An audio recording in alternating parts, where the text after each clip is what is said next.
ကဲညီလေးတို့ရေဟိုတုန်းကတောနက်ကြီးရဲ့တနေရာမှာမြေခွေးလင်မယားရှိကြတာပေါ့ကွာအဲ့ဒါမြေခွေးမှာသူ့မှာကိုဝင်အရင်မှကြီးရလာတဲ့အချိန်မှာသူ့ရဲ့ဆန္ဒတစ်ခုကဘာဖြစ်လာတယ်လဲဆိုတော့ဒီတောအနှံကိုသူကရှောက်ပြီးတော့တောခရီးထွက်ချင်ဒါဟိုသူ့ယောက်ျားမြေခွေးဒီကိုပြောပြတဲ့အခါကျတော့မြေခွေးဒီကလည်းမိမကိုချစ်တယ်နဲ့တူပါတယ်အလိုလိုက်ပြီးတော့ကဲအဲ့လိုဆိုလို့ရှိရင်လေ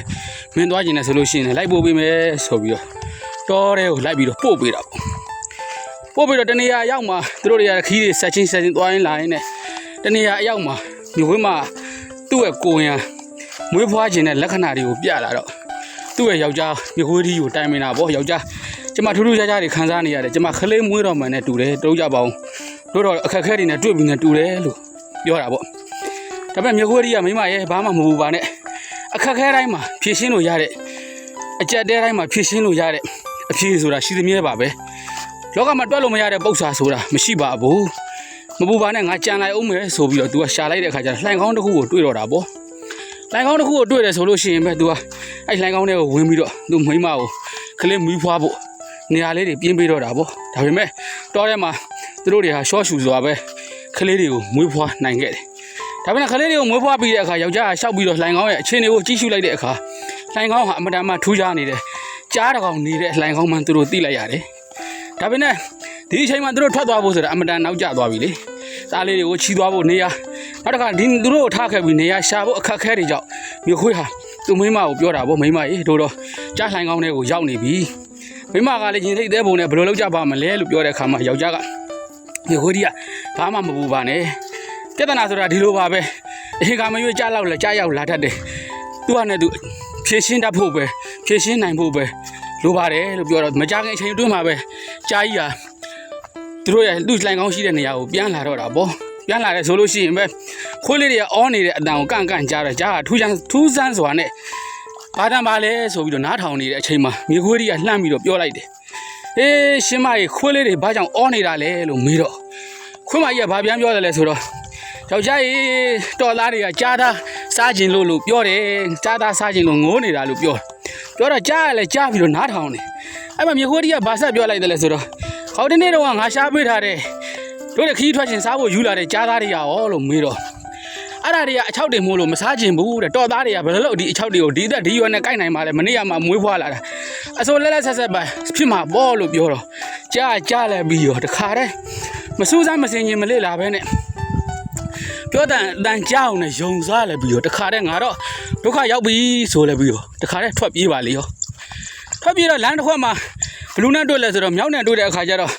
့မြောက်ကကြားဟိုအဝေးကြီးကနေပြီးတော့ပြေးလာတာလေးလုံးတိုက်ပြေးလာတာကိုမြင်တော့အောက်ကနေမနေနိုင်မထိုင်နိုင်ဆင်းထားပြီးတော့ဟာအဆွေကြဘလို့ဖြစ်လို့ပြေးလာတာလဲလို့မေးတဲ့အခါကျတော့ဒီပုံဒီနည်းပဲငါရဲ့လှိုင်ကောင်းထဲမှာခွင့်လင်မယားကရောက်နေပြီးတော့သူတို့သားလေးတွေကကြားသားစားခြင်းတယ်လို့ပြောနေတော့ငါလွတ်ရအောင်ပြေးလာတာဆိုတော့အဲ့ချိန်မှာမြောက်ကဘာပြောလဲဆိုတော့အဆွေကြားနားနဲ့ကြားတာကိုသုံးပုံတစ်ပုံပဲယုံပါတဲ့မျက်လုံးနဲ့မြင်တာကိုတော့တဝက်ပဲယုံပါလက်တွေ့ကြတာကြကမှရှားခိုင်တော့အပြည့်ယုံပါတဲ့အဲ့တော့ငါကတော့မင်းရဲ့ကြားစကားတွေမြင်စကားတွေဖြစ်တဲ့အတွက်ငါမယုံငါကိုယ်တိုင်လိုက်ကြည့်ကြမယ်လားသွားမယ်လို့ပြောတော့ကြားကညင်းရှာတယ်မလုပ်ပါနဲ့ကွာရှိသေးတော့ငါနေရာအစ်စ်ပဲရှာလိုက်တော့မယ်မဟုတ်ဘူးမြောက်ကမဟုတ်ဘူးလာသွားကြည့်မယ်လို့အတင်းပြောတဲ့အခါကျတော့ကဲကြားအဲ့လိုဆိုလို့ရှိရင်လေကဲနောက်တစ်ခေါက်ပြန်ကြည့်ကြတာပေါ့ကွာဒါပေမဲ့ကြားကမင်းဒီအတိုင်းတော့လိုက်လို့မရဘူးမင်